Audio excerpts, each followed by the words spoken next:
sektor lain sehingga biaya hidup mereka menjadi meningkat. Nah, kemudian secara meluas ini merupakan kepedulian atau partisipasi mereka secara sebagai bagian dari anak bangsa menanggapi ini, mencoba memberikan sebuah masukan bagaimana mengelola bangsa ini, mengelola negara ini secara baik. Nah, terus terakhir yang perlu saya sampaikan dalam kesempatan ini, beberapa diskusi kecil yang kita lakukan di kalangan mahasiswa ini kepada Ibu, bantalan yang disiapkan oleh pemerintah untuk meredam dampak dari kenaikan BBM ini menurut mahasiswa tidak sebanding begitu, tidak sebanding gitu.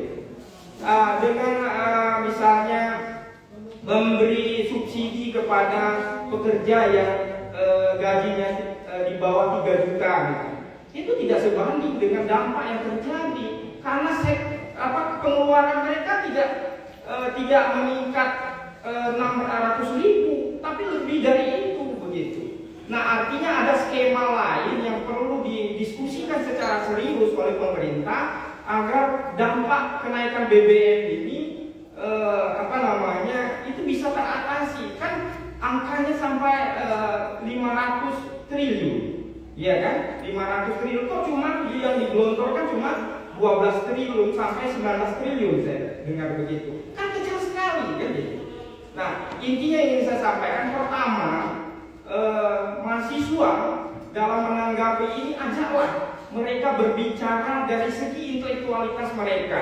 Dan saya yakin kalau ini diajak, mereka akan menganalisis dari perspektif mereka sebagai anak muda yang memiliki intelektualitas itu tadi.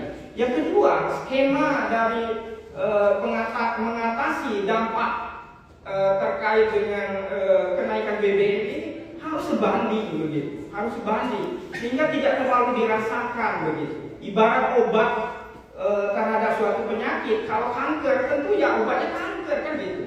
Ya bukan hanya untuk menurunkan panas.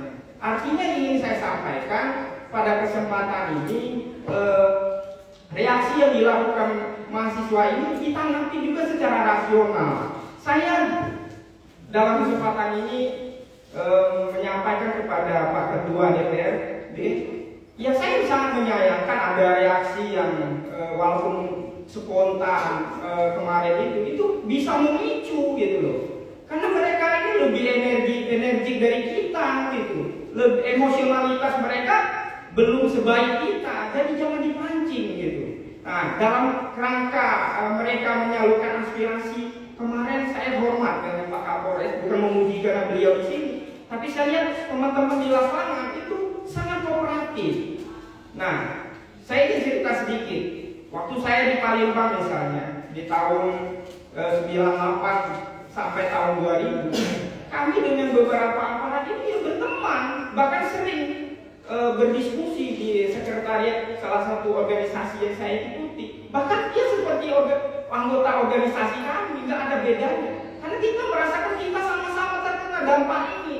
Jangan ego pada sektoral kita itu mengalami distorsi kecintaan kita terhadap bangsa ini. Seolah-olah kita harus mempertahankan tupoksi kita, akhirnya mengabaikan kepentingan besar dari bangsa ini untuk keamanan dan kesejahteraan masyarakat begitu. Jadi ingin saya sampaikan beberapa poin itu. Maka tepat sekali fokus diskusi hari ini menurut saya untuk kita sebarluaskan, terutama di kalangan mahasiswa. Ya, sehingga ada pendidikan pencerdasan pada masyarakat secara masif. Ini kenapa? Sekarang ini kan masyarakat kita, kalau kita meminjam istilah yang dipakai oleh Mansur Fakih, masyarakat kita ini adalah masyarakat tontonan yang tingkat kedalaman analisisnya belum begitu dalam. Reaksi-reaksi yang muncul itu cenderung emosional begitu. Nah, sehingga ini harus secepatnya dijelaskan. Kenapa ini? Karena apa? Isu di medsos itu lebih berpengaruh daripada rasionalitas yang dibangun oleh pemerintah untuk menaikkan BBM, sehingga isu kenapa misalnya harga minyak tertentu di Malaysia itu lebih rendah, itu yang lebih diterima oleh mereka daripada penjelasan dari masyarakat, dari pemerintah secara rasional kenaikan BBM ini karena membengkaknya APBN kita misalnya. Nah, ini menurut saya ini penting gitu. Nah, sehingga reaksi-reaksi yang muncul itu tidak emosional tapi rasional gitu. Mari kita bangun itu. Nah, kembali kepada pendapat Mansur Faki sebagai masyarakat tontonan, ini kita cenderung masyarakat kita ini kan belum terorganisir, tapi masih dalam bentuk gerombolan. Nah, sehingga dalam konteks mengeluarkan sesuatu secara manajerial ini belum secara baik dalam menyalurkan aspirasinya. Nah, sekali lagi beberapa komponen ini juga harus melihat sisi-sisi mana yang kita harus bersinergi dalam rangka meredam dampak ini. Kita tidak ingin, ya saya mewakili kampus, tidak ingin adanya kerusakan, karena itu adalah duit kita juga gitu. Misalnya dan ada masyarakat kita yaitu mahasiswa misalnya yang tersakiti sampai terluka, dan itu adalah anak bangsa. Ya sedih kita kalau kita bertarung sesama kita, saling menyakiti sesama kita. Tapi ingin saya sampaikan, kesabaran kita harus dipertinggi gitu. Kami juga di kampus ingin saya sampaikan, mungkin sering juga mahasiswa menunjukkan sisi-sisi yang ya kalau bahasa sarkastis kita itu kurang ajar ya.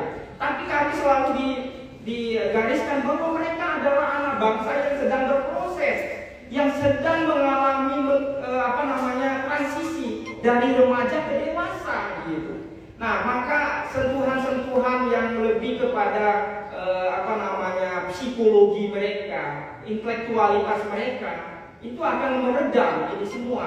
Jadi ingin saya sampaikan kepada kita semua, marilah kita bersinergi dalam rangka istilahnya mengurangi dampak kenaikan BBM ini sehingga kita bisa hidup di bangsa ini secara baik dan benar. Saya pikir itu. Berikan tepuk tangan pada beliau untuk yang pertama.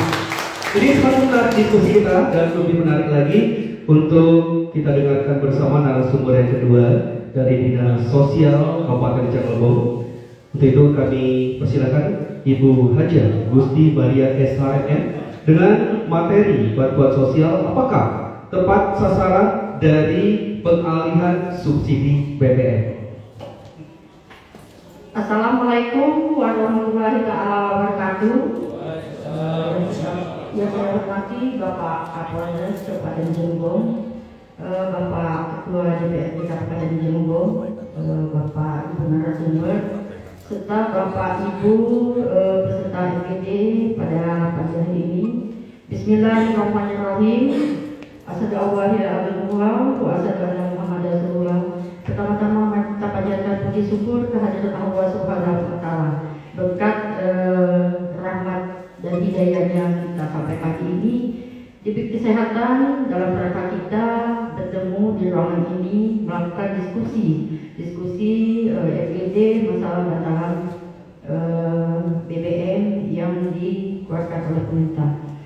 Bapak Ibu sekalian, mohon izin Pak Kapolres, Bapak Ketua DPR, kami menyampaikan informasi berkaitan dengan bantalan BBM yang telah digulirkan oleh pemerintah. Pak, kita tahu semua mendapat caman yang keras dari masyarakat ya.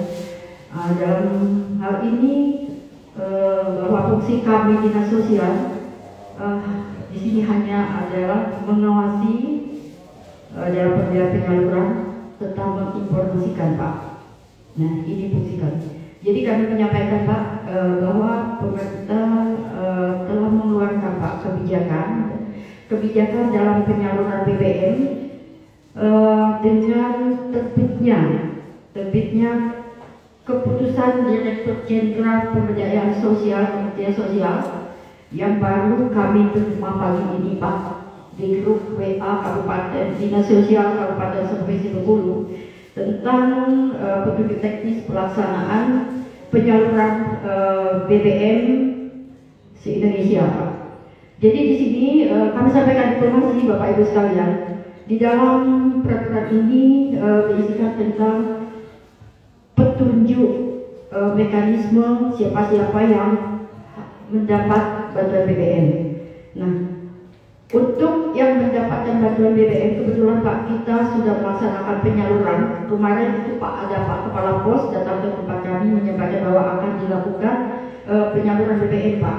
Dan kemarin sudah dilaksanakan terhadap 60 orang KPM kita, Pak. Dalam hal ini dengan melibatkan para PKSK kabupaten sesuai dengan keputusan Dirjen Daya Sos. Itu bisa dibesarkan dikit nggak ya? Apa? Supaya bisa dibaca semua. Jadi kawan-kawan tahu semua siapa yang berhak, datanya dari mana, Pak. Silakan ini nanti. Jadi di sini dapat kami jelaskan, Pak, bahwa untuk Kabupaten Rejang Lebong, Pak, tahap pertama ini kita mendapatkan penyaluran untuk 11.713 penerima bantuan BBM yang tersebar di 15 kecamatan. Jadi di dalam keputusan Dirjen Daya Sos ini bahwa penerima bantuan BBM adalah yang pertama penerima bantuan program sembako, penerima bantuan program BPNT, penerima program keluarga harapan penerima manfaat. Yang seluruhnya data itu adalah bersumber dari data DTKS, data terpadu kesejahteraan sosial yang ada di Kemensos, Pak. Jumlah data terpadu di Kabupaten Rejang Lebong ada 139.136 tersebar di 15 kecamatan. Untuk masuk di dalam data DTKS ini ada kriteria dari Kemensos yang tertuang dari Kemensos nomor 3 tahun 2021. Nah, jadi dari data inilah, Pak, data inilah pemerintah melalui Kementerian Sosial memberikan bantuan BPNT, kemarin BPNT yang sudah kita laksanakan, bantuan minyak goreng, penerima manfaat, dan terakhir ini digulirkan lagi adalah bantuan BBM. Nah, jadi itu untuk penyaluran yang BBM pada saat ini sesuai dengan petunjuknya, Pak, kita akan menyalurkan untuk 4 bulan, September, Oktober, November, Desember, yang dilaksanakan 2 kali. Nah, pihak-pihak yang terkait dalam penyaluran ini antara lain adalah Kemensos sendiri, kemudian untuk kita Dinas Sosial Provinsi, Kabupaten, dan pihak penyalur adalah tugas di situ hanya kantor pos, Pak, yang menyalurkan bantuan. Nah, jadi fungsi kami Dinas Sosial menyampaikan informasi, Pak. Kami hanya yang pertama adalah memberikan informasi. Nah, kami dalam hal ini menindaklanjuti kebijakan adalah dengan memberitahukan kepada pihak-pihak terkait, pejabat untuk mempersetujukan masyarakat untuk melakukan pencairan, Pak. Kemudian kami juga membina dan mengawasi. Kemudian kami juga mengatasi permasalahan, Pak, dan alhamdulillah sampai saat ini permasalahan tidak selama penyaluran penerbangan tidak terlalu krusial, Pak. Hanya paling buku tabungannya, kemudian masalah niknya paling itu, Pak, dan bisa kita selesaikan. Jadi dalam hal ini, karena ini adalah kebijakan pemerintah pusat, Bapak Ibu sekalian, saya mengajak mari kita mengawasi bersama-sama, Pak, dalam penyaluran ini, Pak. Jangan sampai ada permasalahan, Pak, dan kami mohon bantuan nanti kalau memang ada permasalahan dapat kita pecahkan bersama, Pak. Mungkin untuk penyampaian tahap awal kami itu saja, Pak. Mungkin nanti kalau memang kurang jelas kita buka diskusi, dan proses mohon maaf. Bila taufiq wal hidayah. Wassalamualaikum warahmatullahi wabarakatuh. Dan berikan tepuk tangan juga untuk narasumber kita Dinas Sosial. Dan selanjutnya materi ketiga disampaikan oleh Asisten 2 Pemerintahan Kabupaten Rejang Lebong dengan tema dampak beban subsidi BBM terhadap pembangunan Kabupaten Rejang Lebong. Untuk itu kepada yang kami hormati Bapak Dr. Haji Asri Samin, SK MKes, disilakan.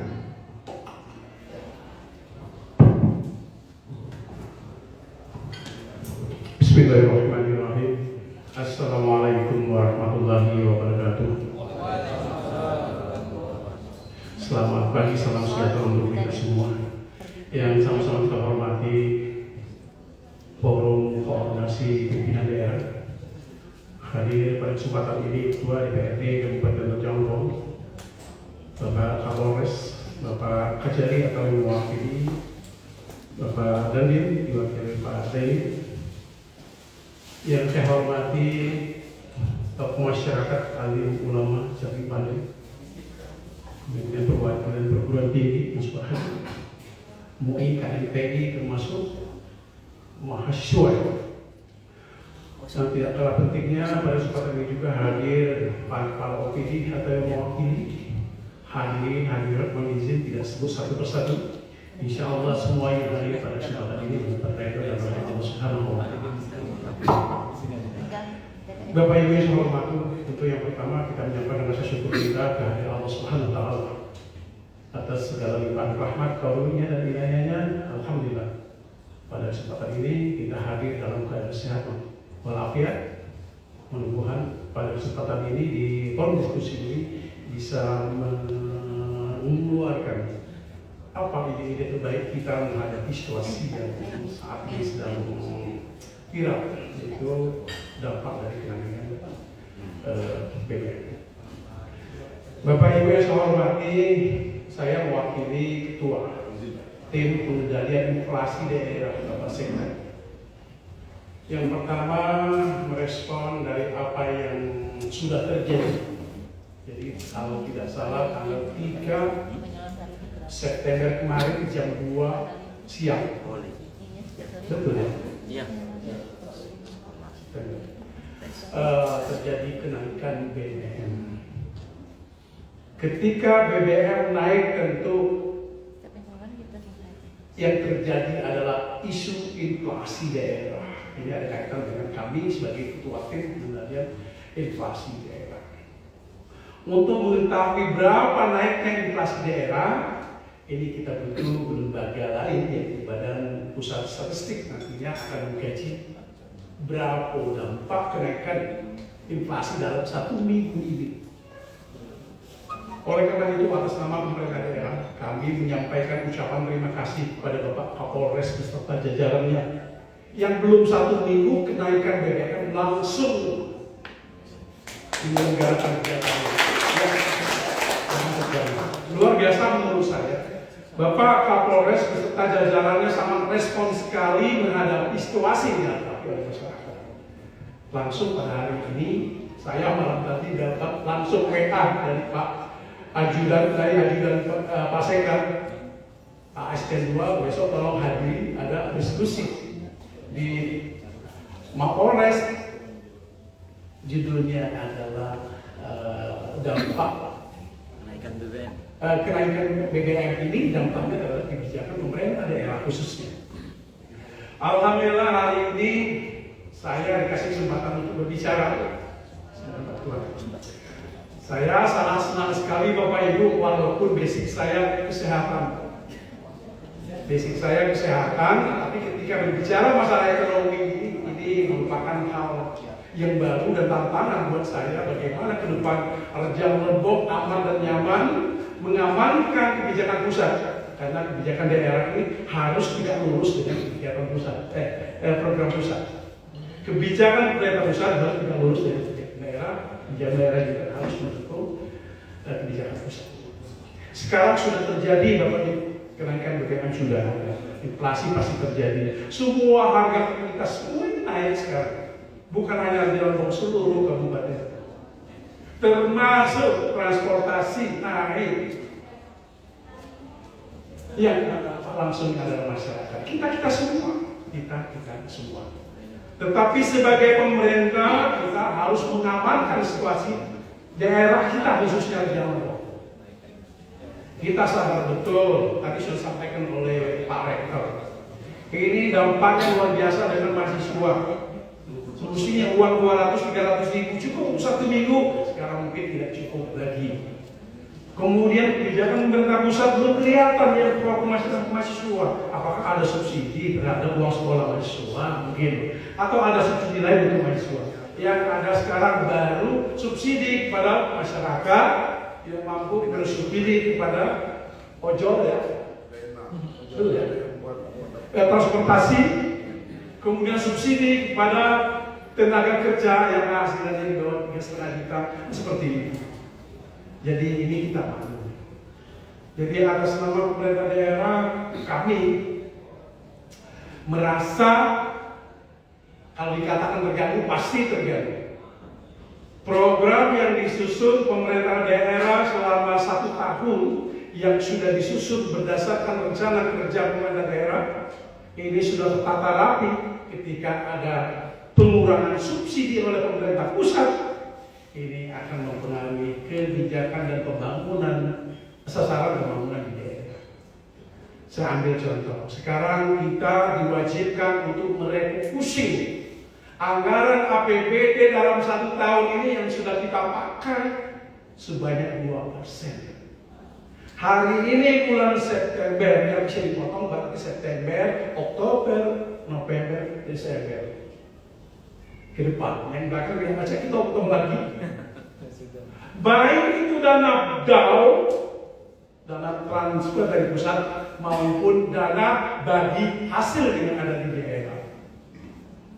Hari ini pemerintah daerah dituntut untuk merefocusing, menggeser anggaran kita yang awalnya sudah terprogram, sudah disetujui oleh pemerintah DPR, mau tidak mau, suka tidak suka, ini harus kita potong. Untuk apa? Untuk menambah bantuan sosial, perlindungan sosial yang ada di pusat. Pusat ngasih bantuan, daerah juga wajib mengasih bantuan dari dana APBD yang 2%. Apalagi dampak yang terasa sekali kebijakan daerah, yaitu pembangunan di desa-desa. Desa-desa juga sudah punya APBD Des, mereka sudah mengesahkannya, sudah siap untuk jalan. Mulai bulan ini untuk ke depan sampai Desember, mereka diminta untuk mengeluarkan maksimal 30% anggaran itu untuk perlindungan sosial.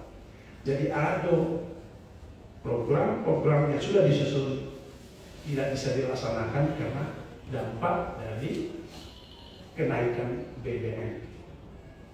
Tetapi ini harus kita jalankan karena sesuai dengan apa yang saya sampaikan. Kebijakan pemerintah daerah ini harus tegak lurus dengan kebijakan pemerintah pusat. Apapun keputusan pemerintah pusat ini sudah melalui kajian-kajian oleh para ahli. Saya pikir Bapak Ibu, terutama dari perguruan tinggi itu sudah memahami bahwa pasti mereka melibatkan para ahli sehingga keputusan itu walaupun terpahit, tersulit sekalipun itu adalah terbaik dari pilihan yang lain. Oleh karena itu pemerintah daerah kita ya istilahnya merasa terganggu walaupun tadi program ini tidak jalan, tetapi yang lebih utama adalah mengamankan masyarakat terjang lebong ini yang penting. 2% anggaran dipotong tidak apa-apa, yang penting disalurkan tepat sasaran untuk masyarakat kita. 30% maksimal dalam anggaran desa digunakan, tidak apa-apa, yang penting tepat sasaran digunakan untuk masyarakat yang membutuhkan. Oleh karena itu kita harus saling bersinergi antara Pak Kapolres beserta jajarannya, Ketua DPR beserta jajarannya untuk melakukan pengawasan. Bagaimana subsidi-subsidi baik dari pemerintah pusat maupun yang dari daerah ini bisa tepat sasaran. Atas nama pemerintah daerah kami ingin mengajak kita semua, karena yang hadir di forum ini orang-orang hebat, orang-orang perwakilan dari seluruh organisasi, masuk seluruh organisasi MUI, mungkin ada PPNI dari kesehatan, mungkin KNPI dari kelompok-kelompok mereka yang hadir hari ini. Harapan kami bisa menyampaikan informasi yang pertama, jangan memberi informasi yang membuat masyarakat panik di masyarakat. Kita harus mampu memberi informasi yang menyejukkan masyarakat, mencari solusi kesulitan yang dialami oleh masyarakat. Kalau masalah dari dulu selalu ada masalah, tetapi hadirnya kita di sini di forum diskusi ini mencari ide-ide bagaimana mengamankan masyarakat Rejang Lebong ini tidak terganggu secara ekonomi, walaupun sebenarnya efek dari BBM ada gangguannya pada bidang ekonomi. Kemudian mau tidak mau, suka tidak suka, kita yang hadir di sini bisa menginformasikan kepada seluruh masyarakat kita bahwa mulai hari ini kita harus mampu memanfaatkan lahan-lahan kosong, menanam tanaman-tanaman pangan kita dan cepat panen. Cabai, bawang merah, tomat, untuk kebutuhan rumah tangga kita masing-masing. Mau tidak mau, suka tidak suka, ini harus kita mulai dari masyarakat. Kita yang mendapat informasi seperti ini, kita yang mampu memberi informasi ini, sampaikan kepada masyarakat. Kita harus membanggakan keluarga kita masing-masing. Ketika cabai naik, kita punya cabai. Ketika tomat naik, kita punya tomat. Ketika bawang naik, kita punya bawang. Mau tak mau ini kewajiban kita mengamankan masyarakat kita, jangan lupa. Kemudian pemerintah daerah kita, jangan lupa, ya harus ke depan bekerja sama dengan pemerintah daerah lain. Contoh kita kerjasama ke Linggau. Ketika sayur banyak di Curug, kita kirim ke Linggau. Orang Linggau kirim ikannya ke Curug. Termasuk Bengkulu Utara. Bengkulu Utara punya ikan banyak, kita punya sayur. Kita harus kerjasama barter untuk mengisi kebutuhan kita lokal. Memang tidak bisa kerja sendiri, Pak. Saya tahu betul di masyarakat Jelebong ini ketika nanam cabai panennya tidak tahu kita kemana barang itu. Ternyata mobil orang Palembang, orang Padang sudah ada di kebun sayur mereka, sudah ada di kebun cabai mereka. Masuk langsung tahu kenapa modal awal dari mereka. Makanya ini kita tidak bisa kerja sendiri, Pak. Harus kerja bersama-sama, bersinergi. Pemerintah dengan instansi pusat, dengan masyarakat, dengan LSM semuanya. Kita harus bekerja menjaga stabilitas ekonomi masyarakat di dalam. Kita harus mengaktifkan peran dari Satgas Pangan. Kita harus mengawasi gerak harga di lapangan. Kita harus tahu stok yang ada di lapangan.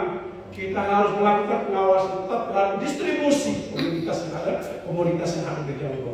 Nanti akan kita laporkan secara bertahap pada kepala daerah, pada provinsi, pada pusat. Saya yakin hasil diskusi kita hari ini nanti akan menjadi masukan yang baik untuk Kapolres sebagai tim forum koordinasi pemerintah daerah Jelebong. Ini sampaikan kepada Kapolda, Kapolda sebagai tim koordinasi pemerintah daerah provinsi nanti akan sampaikan ke pusat. Tapi itulah masalah kita, paling tidaknya kita tahu solusinya apa untuk ke depan. Oleh karena itu saya berharap kita semua yang hadir, silakan kita munculkan masalahnya apa, nanti bagaimana kita sepakati, solusinya bagaimana. Karena BBM tidak bisa turun dalam seminggu, 2 minggu, atau sebulan ke depan. Tapi kita harus menghadapi bagaimana caranya membuat masyarakat lebih nyaman di Rejang Lebong. Ini intinya. Mungkin itu Pak Kapolres, Pak WR. Terima kasih untuk perhatiannya. Wassalamualaikum warahmatullahi wabarakatuh. Berikan pertanyaan juga untuk narasumber kita yang ketiga dari asisten 2 pemerintah Kabupaten Rejang Lebong. Dan berikutnya dengan materi kesiapan Polri terkait keamanan dan situasi Kamtibmas terhadap pengalihan subsidi BBM yang akan disampaikan oleh narasumber kita, yaitu Kapolres Rejang Lebong Bapak AKBP Haji Tony Kurniawan SIK. Disilakan. Bismillahirrahmanirrahim. Assalamualaikum warahmatullahi wabarakatuh. Selamat pagi, salam sejahtera bagi kita semua. Yang saya hormati Bapak Ketua DPRD,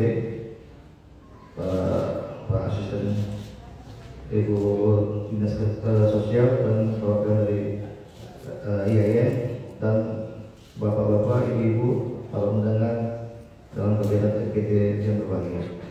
Dalam kesempatan ini, kami dari Polres Rejang Lebong akan menyampaikan kesiapan Polres Rejang Lebong terkait keamanan dan situasi Kamtibmas terhadap pengalihan subsidi BBM. Yang mana kita sudah ketahui bahwa pemerintah pada tanggal 3 September yaitu pada hari Sabtu sekiranya pada pukul 14.30 pemerintah telah menaikkan harga BBM yang subsidi, yang mana dengan adanya dampak kenaikan harga subsidi tersebut akan berdampak kepada biaya transportasi, logistik maupun prediksi pengambilan kenaikan. Selain itu juga harga barang juga akan naik. Hal ini pasti akan mempengaruhi daya beli di masyarakat.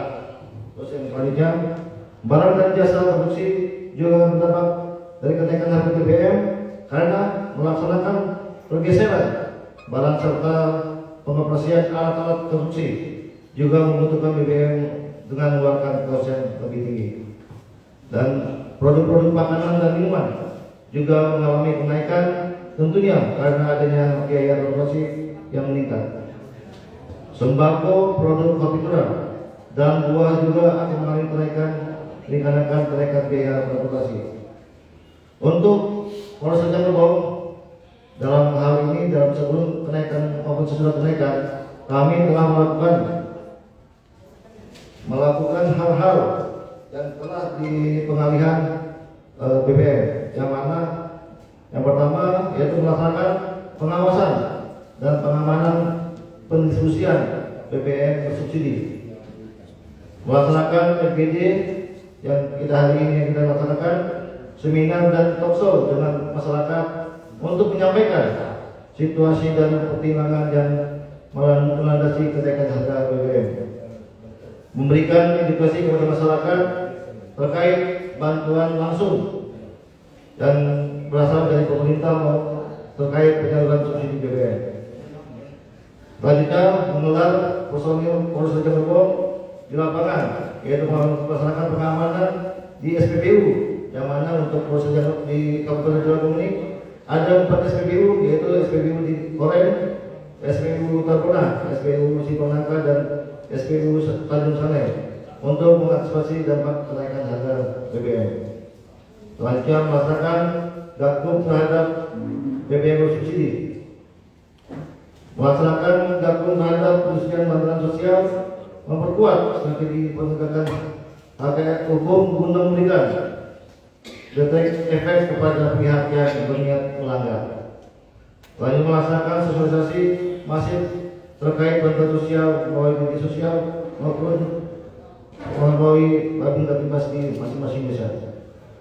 Mengedukasi di ruang digital sebagai kontra narasi yang bersifat provokasi dan hoax, yang mana kami dari Polres Rejang tetap berupaya melakukan kontra narasi yang melalui media sosial, yaitu yang kami kedepankan di sini melalui humas maupun melalui babin tertimbas di masing-masing desa. Melaksanakan patroli siber pada ruang digital untuk memberikan warning dan pencerahan kepada masyarakat.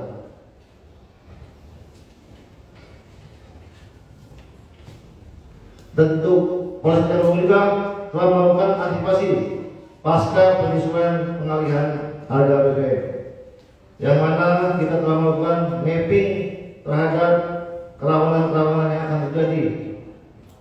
Selanjutnya membuat rencana pengamanan aksi unjuk rasa, yang mana untuk Kabupaten Rejang ini telah melaksanakan unjuk rasa pada hari Senin dan hari Selasa pada tanggal 5 dan tanggal 6. Alhamdulillah untuk kegiatan unjuk rasa selama 2 hari itu dalam keadaan aman dan kondusif.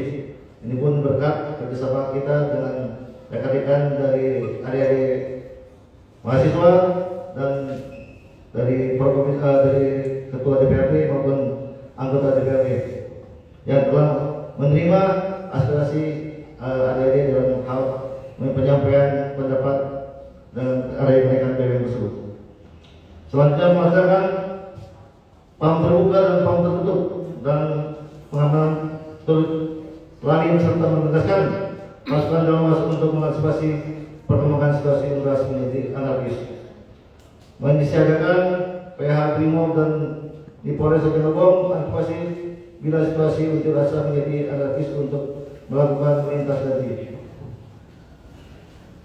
melakukan pengamanan terhadap audio digital, melakukan antisipasi aksi unjuk rasa yang menuntut penolakan kenaikan harga BBM, memberikan edukasi masif dan sosialisasi kepada masyarakat terhadap pengalihan subsidi ke program bantalan sosial, melakukan komunikasi awal sebelum aksi, menderas kepada masyarakat sesuai tahapan yang diatur di Perkap, mengalihkan aksi unjuk rasa dengan kegiatan seminar atau FGD, melakukan gabung terhadap pelaku perjalanan LPG maupun BBM, selanjutnya mengawal kebijakan pemerintah menaikkan harga BBM dan mengawal pemberian bantuan sosial sehingga dapat tepat sasaran.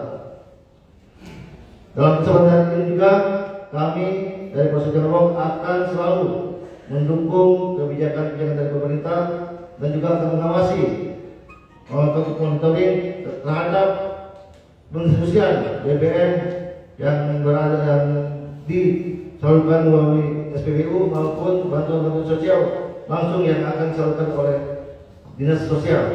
Kami juga menyampaikan kepada seluruh Kapolsek melalui Bang Terlimas agar selalu mengawasi dan memonitoring dan pengawalan terhadap pendistribusian maupun pembagian bantalan yang akan dalam waktu dekat ini akan diberikan kepada masyarakat sesuai dengan tepat sasaran. Dan juga kami dari Polri telah diperintahkan oleh Bapak Kapolri, dan Polri juga akan memberikan bantuan sosial terhadap kurang lebih 40.000 paket bantuan sosial akan diberikan kepada 34 provinsi yang akan diberikan, dan kami juga akan menunggu instruksi langsung dari Bapak Kapolda untuk penyaluran paket bantuan sosial kepada masyarakat. Insya Allah besok kami bersama dengan Forkopimda dan adik-adik mahasiswa akan memberikan paket bantuan sosial kepada masyarakat yang terdampak dengan adanya kenaikan BBM tersebut, yang akan dilaksanakan pada hari Kamis pukul 09.00 yang akan kita berikan kepada masyarakat yang berhak menerima. Mungkin itu saja yang bisa kami sampaikan. Pada intinya kami Polsek Cirebon tetap menjaga stabilitas keamanan dan situasi di Kabupaten Cirebon sehingga Kabupaten Cirebon tetap aman, kondusif, dan masyarakat bisa bekerja, bisa masyarakat kegiatan tanpa ada halangan maupun ada sesuatu. Sekian, terima kasih. Wassalamualaikum warahmatullahi wabarakatuh. Dan berikan tepuk tangan kita yang paling meriah untuk narasumber yang keempat, Kapolres Cirebon, Bapak AKBP Haji Tony Kurniawan SIK.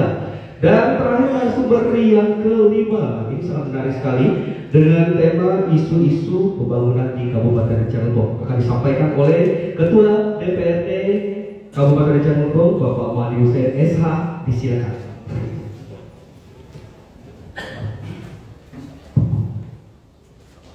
Mungkin mewakili Pak Kapolres, tadi belum disampaikan untuk makanan bisa dinikmati ya.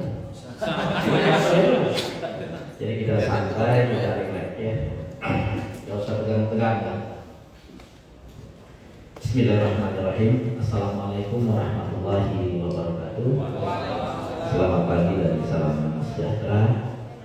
Pertama yang paling utama tentunya dengan di atas segala-galanya kita mengucapkan puji syukur kepada Allah Subhanahu wa taala. Karena pada kesempatan yang berbahagia ini kita bisa bertemu bersilaturahmi dalam rangka memenuhi undangan Polres Cirebon terkait dengan diskusi berkaitan dengan dampak kenaikan BBM yang sudah dicanangkan oleh pemerintah pusat pada tanggal 3 September kemarin. Salawat dan salam senantiasa tercurah kepada Nabi kita Muhammad Rasulullah SAW. Kepada yang bukan agama saya ucapkan selamat pagi dan salam sejahtera. Pertama yang saya hormati rekan-rekan forum koordinasi pimpinan daerah, ide dan gagasan yang pertama dari Pak Kapolres dan jajaran pejabat utama Polres Cirebon yang saya hormati, hadir dari mewakili dari Kodim, Pak Asdim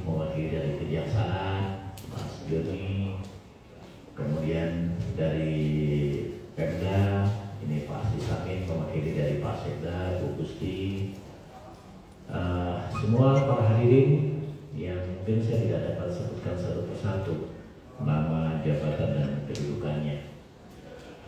Tentunya yang diundang, yang hadir ini adalah bagian masyarakat Rejang Lebong yang ingin bagaimana masyarakat Rejang Lebong ini akan lebih baik ke depan. Kepada narasumber, Pak Farudin dan kawan-kawan semua dan kita semua ada di sini. Pertama, saya sependapat bahwasannya hari ini ide gagasan yang disampaikan oleh Polres Rejang Lebong ini cukup luar biasa. Berapresiasi. Ketika negara sedang disibukkan dengan situasi yang memang serba bergejolak, ini atensi dari Polres bagaimana ini bisa paling tidak memberikan warna untuk di Rejang Lebong ini jangan sampai terjadi dengan seperti apa yang dialami oleh daerah-daerah lain.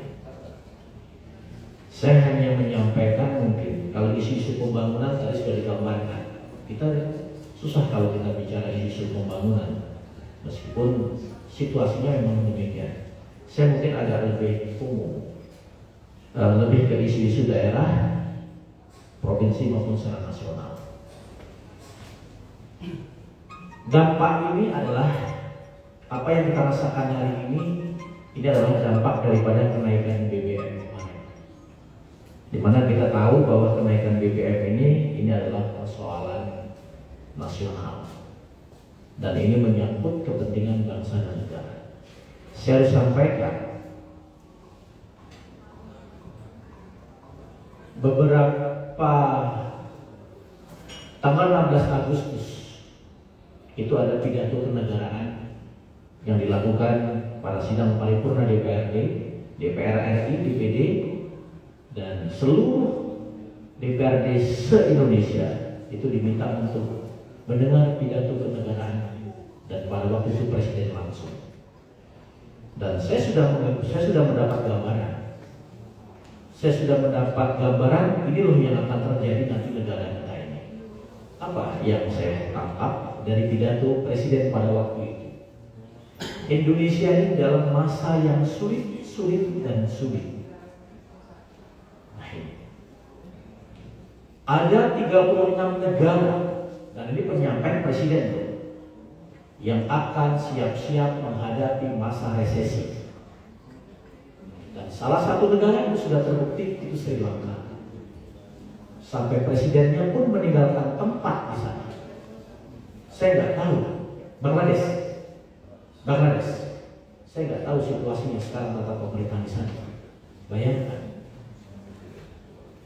Nah, situasi-situasi seperti inilah apa mereka yang pertama, mereka tidak bisa lagi memenuhi kebutuhannya.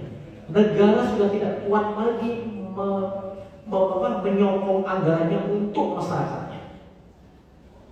Itu satu contoh negara yang sudah dihadapkan. Dan ini diperkirakan ada 36 negara, tapi Presiden tidak menyebutkan negara-negara mana. Tentunya imbas itu jangan sampai terjadi di negara Indonesia. Nah,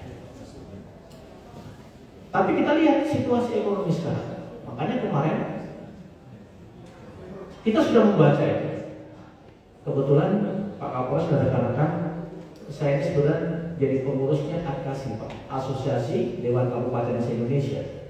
Jadi saya salah satu pengurus di pusat dan insya Allah nanti kita akan pengurus AKASI DPRD Kabupaten se-Indonesia akan menghadap Presiden. Ya, isu-isu daerahnya yang kita sampaikan. Kaitan dengan hal ini, kita sudah memantau. Kemarin kita telepon beberapa teman-teman, baik di Papua Barat, daerah Aceh, Tengah, Tenggara, sama. Persoalannya sama. Nah, yang jadi persoalan sekarang, negara nggak punya pilihan lagi, Pak. Nggak punya pilihan lagi. Apa? Karena kita memang tidak siap dengan SDM-nya, Pak. Sumber daya manusianya jadi belum siap. Apabila kita harus sama dengan negara Singapura, akan sama dengan Malaysia ataupun negara-negara barat yang lain. Kita tidak siap. Karena kita sudah terbiasa memang warga mungkin masyarakat ini sudah sebagian ya sering di apa ya? Ya ini tadi SDM kita, sehingga kita beda kalau kita bicara dengan Singapura, kita bicara Malaysia, kita bicara dengan negara-negara yang sudah maju. Ketika mereka mungkin ada resesi, mereka sudah siap dengan kemampuan daya daripada masyarakatnya. Tapi kita bicara Indonesia, tentunya tidak sedemikian. Kita bermacam-macam pulau, bermacam-macam suku, bermacam-macam budaya, bahkan bermacam-macam etnis. Ya alhamdulillah, kita masih patut bersyukur. Karena apa? Kita diberi kemampuan, kita masih bisa dalam bentuk memberi wadah persatuan dan kesatuan itu mempertahankan NKRI. Ini yang lebih, ini yang modal utama. Dalam kaitan hal ini, perlu kami sampaikan juga, dengan situasi negara yang tidak mampu ini, sehingga tidak ada pilihan lain, Pak. Apa yang mau diambil oleh negara ini? Mau bicara tambang, sebagian mungkin orang-orang tertentu saja. Sehingga tidak ada salahnya kalau kemarin pemerintah itu tidak ada pilihan lain. Yang langsung dia gunakan adalah kenaikan harga BBM. Karena inilah. Tapi dalam situasi ini juga kita masyarakat tidak perlu kaget. Karena kita sudah diuji kemarin 2 tahun. Bagaimana kita mendapatkan menerima dampak COVID yang luar biasa. Tidak sedikit langkah kita, strategi kita, apa yang harus kita lakukan agar masyarakat Indonesia sehat. Nah, tapi itulah bentuk pengalaman-pengalaman. Dan saya yakin ini bangsa Indonesia ini dengan diberi cobaan seperti ini, saya yakin akan mampu.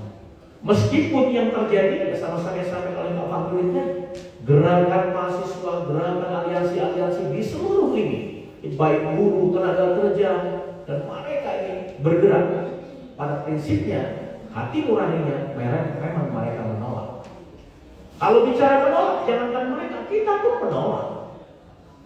Kita sudah menyerahkan Asosiasi DPR Kabupaten Indonesia sudah menyerahkan kepada Presiden, jangan dulu, ditahan dulu. Tapi kita nggak bisa.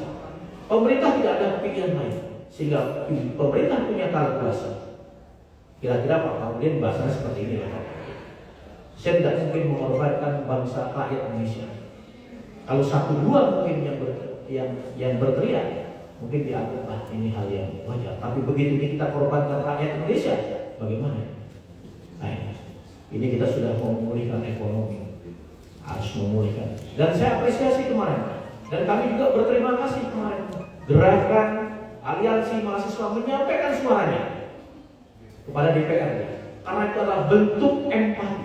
Makanya kemarin begitu Pak Kapolres menyampaikan kepada saya, Pak Boko juga, Pak Ketua, nanti tanggal hari Senin, Selasa mau ada sidang, sudah kita terima. Kita terima, tapi saya pesan satu, jangan anarkis. Apapun yang mau mereka sampaikan, sampaikan. Karena itu adalah suara mereka, hak mereka, dan itulah mewakili daripada masyarakatnya.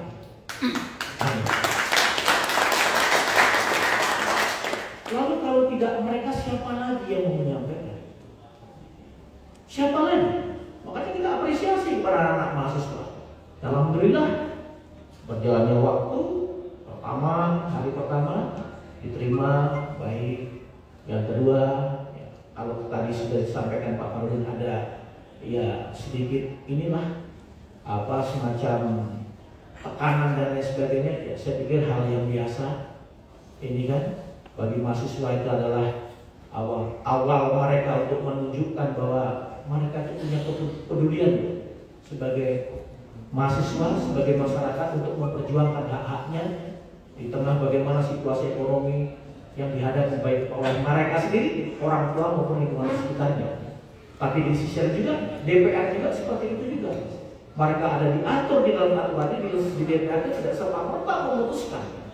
Apa yang menjadi keputusan DPR itu juga menjadi keputusan sebuah lembaga, dan tidak mudah juga DPR memberikan keputusan yang terjun tidak sesuai dengan mekanisme dan aturannya.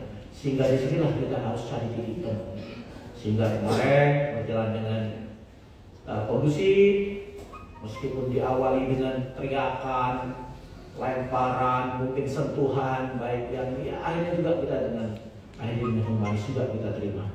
Kita yakini semua bahwasannya itu adalah tujuannya untuk sebuah kemajuan daerah. Saya hanya menyampaikan seperti ini. Kenaikan sudah berjalan. Setuju yang disampaikan Pak dari moderator narasumber tadi, dan tidak serta-merta itu mau diturunkan sedemikian.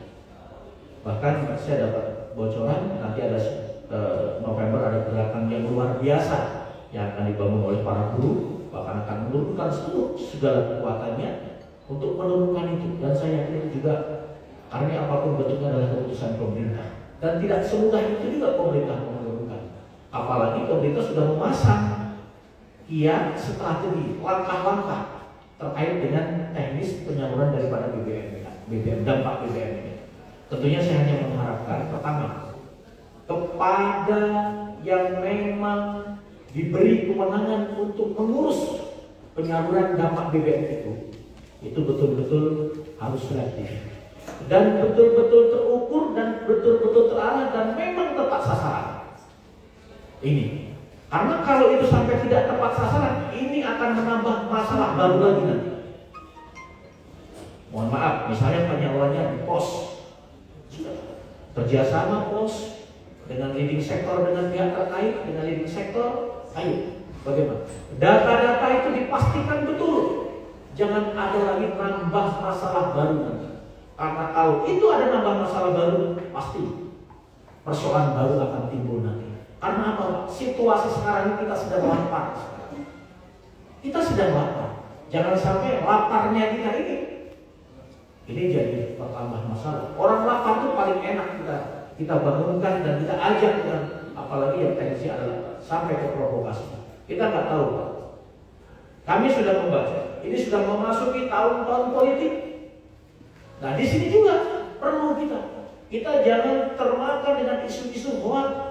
Kita jangan termakan dengan informasi-informasi yang tidak pasti. Nah, disinilah perannya.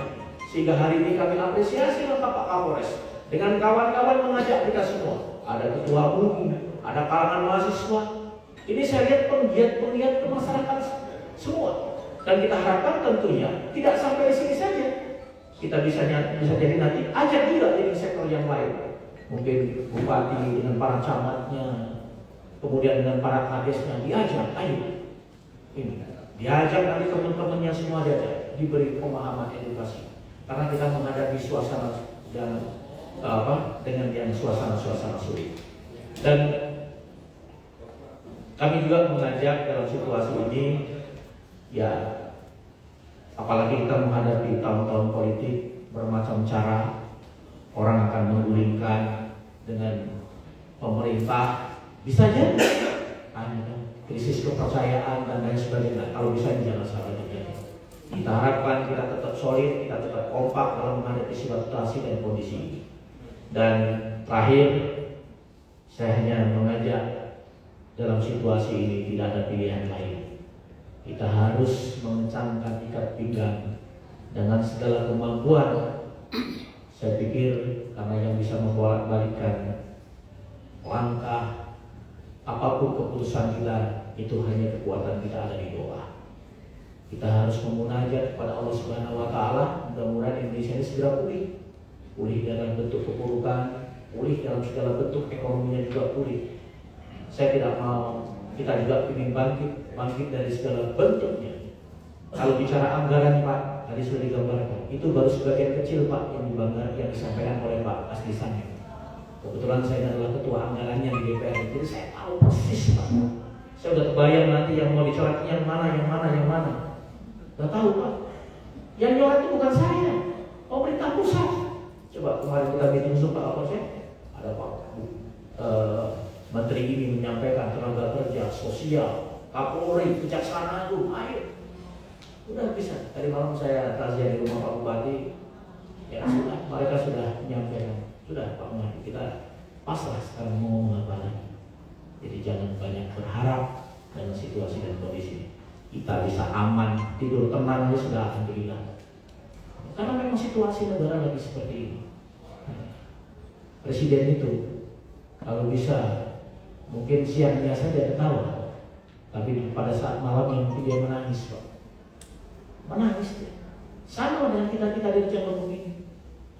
Lihat anggaran seperti ini, sedih kemarin demo mohon maaf kalau kita masih enak, masih mohon maaf ada tinggal gaji. Coba teman-teman yang di pinggir-pinggir sana. Jadi ketika Pak Fardin kemarin teman-teman mahasiswa datang, aduh saya